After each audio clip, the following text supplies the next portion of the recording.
Malaysian airlines flight MH370 చరిత్రలో అతిపెద్ద విమాన రహస్యం.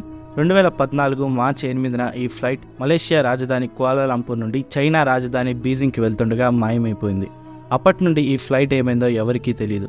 ఫ్లైట్ మాయమైపోయి 2024 మార్చి 8కి 10 సంవత్సరాలు పూర్తయింది. అయినప్పటికీ ఈ ఫ్లైట్కి ఏమైంది, ఎక్కడుంది అనే విషయాలు ఇప్పటికీ మిస్టరీగానే మిగిలిపోయాయి. ఈ విమాన రహస్యం గురించి ఎన్నో కథలు, కుట్ర సిద్ధాంతాలు బయటకు ఇప్పటికీ వస్తూనే ఉన్నాయి. బట్ నిజం మాత్రం ఎవరికీ తెలియదు. ఎన్నో సంవత్సరాలు సముద్రంలో వెతికినా ఎలాంటి ఫలితం లేదు. కానీ ఈ ఫ్లైట్ని కనిపెట్టడం గురించి ఒక గుడ్ న్యూస్ వచ్చింది. అదే నిజమైతే ఈ MH370 రహస్యం వీడినట్టే. ఏటా గుడ్ న్యూస్ తెలుసుకుందాం ఈ వీడియోలో.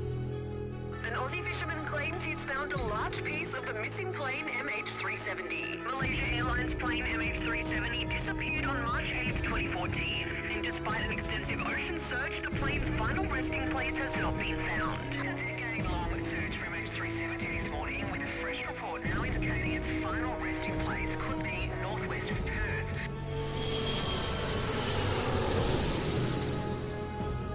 అసలు ఈ MH370 ఫ్లైట్ మిస్టరీ ఏంటి, ఆ రాత్రి అసలు ఏం జరిగింది అనే విషయాలను వేరే వీడియోలో పూర్తిగా ఎక్స్ప్లెయిన్ చేశాను. ఈ వీడియో తర్వాత ఆ వీడియోని కూడా చూడటానికి ట్రై చేయండి.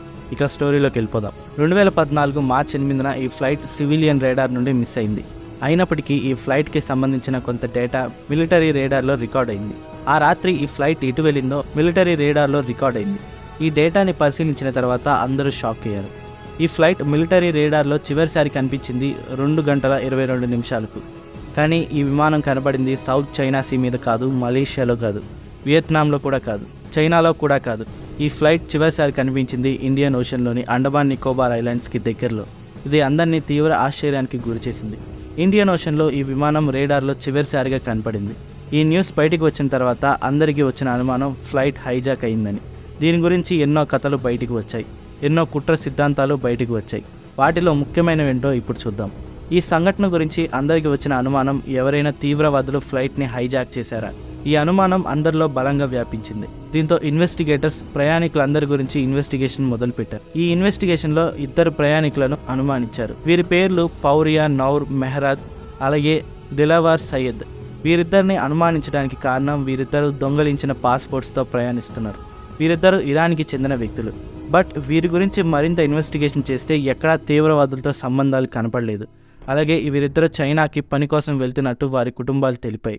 ఇక ఆ తర్వాత అందరికీ అనుమానం వచ్చింది కెప్టెన్ జహారీ మీద. కెప్టెన్ ఇంట్లో ఉన్న ఫ్లైట్ సిమ్యులేటర్లో ఫ్లైట్ ప్రయాణించిన దారిలానే ఒక రూట్ కెప్టెన్ ఇంతకు ముందే ప్రాక్టీస్ చేశాడు. అలాగే ఫ్లైట్ వియత్నాం ఎయిర్ ట్రాఫిక్ కంట్రోల్లోకి ఎంటర్ అవ్వగానే ట్రాన్స్పాండర్ ఆఫ్ అయిపోయింది. ఈ కారణాలు కెప్టెన్పై అనుమానాలకు బలం చేకూర్చాయి. బట్ కెప్టెన్ అలాంటి వాడు కాదని సహచర పైలట్స్ చాలామంది చెప్పారు. ఇక తర్వాత ఇలాంటి ఎన్నో కథలు బయటకు వచ్చాయి. బట్ వాటన్నిటికీ ఆధారాలు చాలా తక్కువే. ఇక ఇప్పుడు ఈ MH370 ఎక్కడుంది? ఈ ఫ్లైట్ చివరిగా మిలిటరీ రాడార్లో కనిపించింది ఇండియన్ ఓషన్లో. బట్ ఫ్లైట్ చివరిసారి కనబడిన ప్రదేశంలోనే క్రాష్ అయి ఉంటుందని చెప్పలేం. దీంతో ఫ్లైట్ ఎక్కడ క్రాష్ అయి ఉండొచ్చని ఇన్వెస్టిగేషన్ మొదలైంది. ఆ సమయంలోనే ఇన్వెస్టిగేటర్కి ఒక షాకింగ్ ఎవిడెన్స్ దొరికింది. అది కూడా అంతరిక్షం నుండి. ఇమాసాట్ శాటిలైట్లో ఈ ఫ్లైట్కి సంబంధించిన కొంత డేటా రికార్డ్ అయింది. ఆ రాత్రి ఈ ఫ్లైట్ శాటిలైట్తో కమ్యూనికేట్ చేయడానికి ట్రై చేసింది. సహజంగా బోయింగ్ ఫ్లైట్స్లో ఒక టెక్నాలజీ ఉంటుంది. ఈ టెక్నాలజీ వల్ల ఫ్లైట్స్ ఎప్పుడు శాటిలైట్తో కమ్యూనికేట్ చేయడానికి ట్రై చేస్తాయి. ఆ రాత్రి కూడా ఈ ఫ్లైట్ శాటిలైట్తో కమ్యూనికేట్ చేయడానికి ట్రై చేసింది. మన మొబైల్స్ నాన్ వైఫై నెట్వర్క్స్ దగ్గరికి వెళ్ళినప్పుడు ఆటోమేటిక్గా కనెక్ట్ అయిపోతాయి. అలానే ఫ్లైట్స్ కూడా శాటిలైట్స్తో కనెక్ట్ అవ్వాలని చూస్తాయి. బట్ ఇక్కడే ఒక సమస్య వచ్చింది. ఈ ఫ్లైట్ శాటిలైట్తో కనెక్ట్ అవ్వడానికి ట్రై చేసింది కానీ కనెక్ట్ కాలేదు. ఇందువల్ల ఫ్లైట్కి సంబంధించిన డేటా ట్రాన్స్ఫర్ కాలేదు. దీంతో దీని నుండి కూడా సమాచారం రాబట్టలేకపోయారు. బట్ కొంతమంది సైంటిస్ట్ దీని నుండి కూడా ఒక చిన్న క్లూ రాబట్టచ్చని తెలిపారు. దీని నుండి ఫ్లైట్ యొక్క ఎగ్జాక్ట్ లొకేషన్ తెలియకపోయినా ఫ్లైట్ యొక్క అప్రాక్సిమేట్ లొకేషన్ తెలుసుకోవచ్చు. ఫ్లైట్ శాటిలైట్తో కాంటాక్ట్ అవ్వడానికి ట్రై చేసినప్పుడు శాటిలైట్ యాంటెనా ఫ్లైట్ వైపుకు తిరుగుతుంది. అలా ఆ యాంటెనా టర్న్ అయిన యాంగిల్ని బట్టి ఫ్లైట్ యొక్క అప్రాక్సిమేట్ లొకేషన్ని తెలుసుకోవచ్చు అని కొంతమంది చెప్పారు. దీనివల్ల ఎగ్జాక్ట్ లొకేషన్ తెలియకపోయినప్పటికీ ఎక్కడ క్రాష్ అయ్యింది అనే అంచనా వేయచ్చు.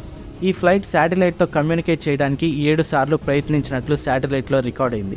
ఈ 7 సార్లు శాటిలైట్ టర్న్ అయిన యాంగిల్ని బట్టి అప్రాక్సిమేట్ లొకేషన్స్ని క్యాలిక్యులేట్ చేశారు. ఈ వైట్ కలర్ సర్కిల్స్లో ఫ్లైట్ ఏదో ఒక చోట ఉన్నప్పుడు శాటిలైట్తో కమ్యూనికేట్ చేయడానికి ట్రై చేసింది. వీటినే శాటిలైట్ హ్యాండ్ షేక్స్ అని అంటారు. ప్రతి సర్కిల్లో ఏ టైంకి ఫ్లైట్ కమ్యూనికేట్ చేయడానికి ట్రై చేసిందో కూడా ఉంది. చివరిగా ఉన్న సర్కిల్ 7th సర్కిల్. ఈ 7th సర్కిల్లో ఉన్నప్పుడే ఫ్లైట్ చివరిసారి శాటిలైట్తో కమ్యూనికేట్ చేయడానికి ట్రై చేసింది. దీంతో ఈ చివరి సర్కిల్లోనే ఫ్లైట్ క్రాష్ అయ్యి ఉండొచ్చని అంచనా వేశారు. ఈ చివరి సర్కిల్ చాలా పెద్దది. అలాగే ఈ సర్కిల్ చాలా ఏరియాని కవర్ చేస్తుంది. కజకిస్తాన్, చైనా, ఇండోనేషియా నుండి చాలా దేశాలను ఈ ఏరియా కవర్ చేస్తుంది. అలాగే ఈ సర్కిల్లోని చాలా భాగం సముద్రంలో ఉంది. లాస్ట్ సర్కిల్ లోపల విమానం ఎక్కడైనా ఉండొచ్చు, అంతకంటే కొంచెం ముందు కూడా ఉండొచ్చు. ఎందుకంటే ఆ తర్వాత ఇంకా ఫ్లైట్ శాటిలైట్తో కమ్యూనికేట్ చేయడానికి ట్రై చేయలేదు. ఈ డేటాని అలాగే మిలిటరీ రేడార్లోని ఫ్లైట్ యొక్క లొకేషన్, అలాగే స్పీడ్ని, అలాగే ఫ్లైట్లోని ఫ్యూయల్ని క్యాలిక్యులేట్ చేసి ఫ్లైట్ ఎక్కడ క్రాష్ అయ్యి ఉంటుందో ఒక అంచనా వేశారు. ఈ క్యాలిక్యులేషన్స్ అన్ని చేసిన తర్వాత 7th సర్కిల్ అంచున షేడెడ్ రీజియన్లో క్రాష్ అయి ఉంటుందని అంచనా వేశారు. ఈ షేడెడ్ రీజియన్కి 7th ఆర్క్ అనే పేరు పెట్టారు. ఈ 7th ఆర్క్ ఆస్ట్రేలియాకి పశ్చిమ దిక్కున 2000 కిలోమీటర్ల దూరంలో ఉంటుంది. ఈ 7th ఆర్క్ కూడా చాలా ఏరియాని కవర్ చేస్తుంది. సముద్రంలోని ఈ భాగాన్ని ఎక్కువగా ఎక్స్ప్లోర్ చేయలేదు. సముద్రపు అడుగున ఎలా ఉంటుందో తెలియదు. వెంటనే ఈ 7th ఆర్క్లో సర్చ్ ఆపరేషన్స్ మొదలుపెట్టారు. ఈ 7th ఆర్క్ ఏరియా అంతా జల్లెడు పట్టడం మొదలుపెట్టారు. అక్కడక్కడ కొన్ని అండర్ వాటర్ సర్చ్ ఆపరేషన్స్ కూడా చేశారు. బట్ ఎక్కడా ఏమీ దొరకలేదు. ఫ్లైట్కి సంబంధించిన ఎలాంటి ఆనవాళ్ళు లేవు. ఈ ఫోటోలో ఉన్న రెడ్ ఏరియానే 7th ఆర్క్. అలాగే ఎల్లో ఏరియా సర్చ్ ఆపరేషన్ చేసిన ఏరియా, అలాగే orange areas under water search operation చేసిన ఏరియా. ఇంత ఏరియా కవర్ చేసి సర్చ్ చేసినా ఏమీ ఫలితం లేదు. సోనార్ టెక్నాలజీస్తో సముద్రపు అడుగున కూడా సిగ్నల్స్ ద్వారా సర్చ్ చేశారు. బట్ ఎక్కడ ఎలాంటి ఆచూకీ లభించలేదు. Sound technologies, sonar waves, under water వెహికల్స్తో సముద్రపు అడుగున ఫ్లైట్ కోసం వెతకడం మొదలుపెట్టారు. అప్పటిదాకా ప్రపంచంలో జరిగిన అత్యంత ఖరీదైన అలాగే పెద్దదైన సర్చ్ ఆపరేషన్ ఇదే. ఈ ఆపరేషన్లో భాగంగా 7 లక్షల స్క్వేర్ కిలోమీటర్ల సముద్రపు అడుగున సర్చ్ ఆపరేషన్ చేశారు. అలా మొదలైన సర్చ్ ఆపరేషన్ రోజులు, వారాలు, నెలలు, సంవత్సరాల పాటు సాగింది. బట్ ఏమాత్రం ఫలితం లేదు. ఇంత ఏరియాలో, అది కూడా సముద్రపు అడుగున విమానాన్ని కనిపెట్టడం అంత ఈజీ కాదు. అందుకే కొన్ని సంవత్సరాల పాటు జరిగిన డబ్బు, సమయం వృధా తప్ప ఫలితం ఏమీ లేదు. దీంతో 3 సంవత్సరాల తర్వాత ఈ సర్చ్ ఆపరేషన్ కూడా ఆపేశారు. అలా కొన్ని సంవత్సరాల వరకు ఇంకా ఎవరు ఈ ఫ్లైట్ కోసం సర్చ్ ఆపరేషన్ చేయలేదు. కానీ చివరికి 2018లో అమెరికాకి చెందిన ఓషన్ ఇన్ఫినిటీ అనే కంపెనీ సర్చ్ ఆపరేషన్ చేయడానికి ముందుకు వచ్చింది. ఈ కంపెనీ మలేషియా గవర్నమెంట్తో ఒక డీలింగ్ చేసుకుంది. ఈ కంపెనీ ఫ్లైట్ని కనిపెడితేనే మలేషియా గవర్నమెంట్ ఈ కంపెనీకి మనీ కట్టాలి. ఒకవేళ కంపెనీ కనిపెట్టలేకపోతే మలేషియా గవర్నమెంట్ ఎలాంటి ఫీజు పే చేయాల్సిన అవసరం లేదు.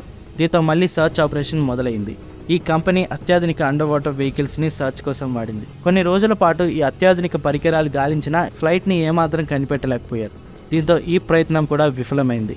దీంతో ఈ ఆపరేషన్ని కూడా ఆపేశారు. అలా అప్పటి నుండి ఇప్పటిదాకా ఎలాంటి సర్చ్ ఆపరేషన్స్ జరగలేదు. కానీ ఈ మధ్యలో ఫ్లైట్కి సంబంధించిన చాలా భాగాలు ఇండియన్ ఓషన్ ఒడ్డుకు చేరుకున్నాయి. 2022లో విమానం గురించి మరొక గుడ్ న్యూస్ వచ్చింది. రిచర్డ్ గాడ్ఫ్రే అనే రిటైర్డ్ ఏరోస్పేస్ ఇంజనీర్ ఈ ఫ్లైట్ లొకేషన్ని కనిపెట్టానని చెప్తున్నాడు. ఈయన ఫ్లైట్ క్రాష్ అయిన రోజు ఇండియన్ ఓషన్ మీదుగా ప్రయాణించిన రేడియో వేవ్స్ ఆధారంగా ఫ్లైట్ ప్రయాణించిన పాత్ని అంచనా వేశారు. ఈయన వాడింది WSPR టెక్నాలజీ. WSPR అంటే వీక్ సిగ్నల్ ప్రోపగేషన్ రిపోర్టర్. ఈ టెక్నాలజీ లేటెస్ట్ టెక్నాలజీ ఏమీ కాదు. ఎప్పటి నుండో ఈ టెక్నాలజీని వాడుతున్నారు. రేడియో వేవ్స్ రిఫ్లెక్ట్ అవుతూ ఉంటాయి. అలా రిఫ్లెక్ట్ అవుతున్న రేడియో వేవ్స్ మధ్యలో ఏవైనా ఫ్లైట్స్ వస్తే వేవ్స్ ఇంటరప్ట్ అవుతాయి. అలా వేవ్స్ యొక్క రిఫ్లెక్షన్స్ని బట్టి, మధ్యలో ఇంటరప్షన్ని బట్టి ఈయన ఫ్లైట్ ఎటు వెళ్ళి ఉండొచ్చు అని ఒక పాత్ని తయారు చేశారు. ఈ పాత్ చివరిగా ఆగింది 7th ఆర్క్లోనే. బట్ 7th ఆర్క్లోని ఈ ఏరియాలో ఇంతకుముందు సర్చ్ ఆపరేషన్ చేయలేదు. ఈ పాయింట్లో సర్చ్ చేస్తే ఖచ్చితంగా ఫ్లైట్ని కనిపెట్టచ్చు అని ఆయన చెప్తున్నారు. ఈయన చెప్పిన దాని ప్రకారం ఈ ఫ్లైట్ ఆస్ట్రేలియాలోని పర్త్కి దక్షిణాన 1933 కిలోమీటర్ల దూరంలో సముద్రపు అడుగున 4 కిలోమీటర్ల లోతున ఉంది. ఇంతకుముందు సర్చ్ ఆపరేషన్ చేసిన ఏరియాతో పోలిస్తే ఈ ఏరియా చాలా తక్కువ. దీంతో తక్కువ ఏరియాలో సర్చ్ ఆపరేషన్ ఈజీగానే ఉంటుంది, అలాగే తక్కువ ఖర్చుతో అయిపోతుంది. ఇదే ప్రాంతంలో మరొక ఆధారం దొరికింది. ఈ ప్రాంతం దగ్గరలో ఆస్ట్రేలియాకి చెందిన ఒక జాలరీ వలలో ఒక పెద్ద బరువైన వస్తువు పడింది. ఈ వస్తువు చాలా బరువుగా ఉండడంతో దాన్ని తీయలేకపోయారు. అది ఏంటా అని చూస్తే అది చూడడానికి ఒక విమానం రెక్కలాగా అనిపించింది. దీంతో అది ఖచ్చితంగా MH370 విమాన రెక్క అని చాలామంది అభిప్రాయపడ్డారు. దీంతో రిచర్డ్ చెప్పిన ప్రాంతంలోనే MH370 ఉన్నట్లు బలమైన ఆధారాలు ఉన్నాయి. ఫ్యూచర్లో ఈ ఏరియాలో సర్చ్ ఆపరేషన్స్ జరగచ్చు. ఇప్పుడు మళ్ళీ ఈ MH370 కోసం సర్చ్ ఆపరేషన్ మొదలయ్యే అవకాశం ఖచ్చితంగా ఉంది. సరిగ్గా 10 సంవత్సరాల తర్వాత మళ్ళీ ఈ విమానం కోసం సర్చ్ జరగబోతుంది. దీన్ని మలేషియా గవర్నమెంటే స్వయంగా ప్రకటించింది. ఈ సర్చ్ ఆపరేషన్లో MH370ని కనిపెట్టే అవకాశం ఎక్కువగా ఉంది. ఒకవేళ ఇక్కడ సర్చ్ ఆపరేషన్ చేస్తే ఫ్లైట్ దొరికే అవకాశాలు ఎక్కువగా ఉన్నాయి. ఎందుకంటే ఇప్పుడున్న టెక్నాలజీ కూడా మరింత అడ్వాన్స్డ్ అయింది. దీంతో ఈసారి ఆపరేషన్ సక్సెస్ అయ్యే అవకాశం ఉంది. So that's the story. దీని గురించి మీరేమనుకుంటున్నారో కామెంట్ చేయండి. వీడియో నచ్చితే లైక్ చేసి మా ఛానల్ని సబ్స్క్రైబ్ చేసుకోండి. Thanks for watching.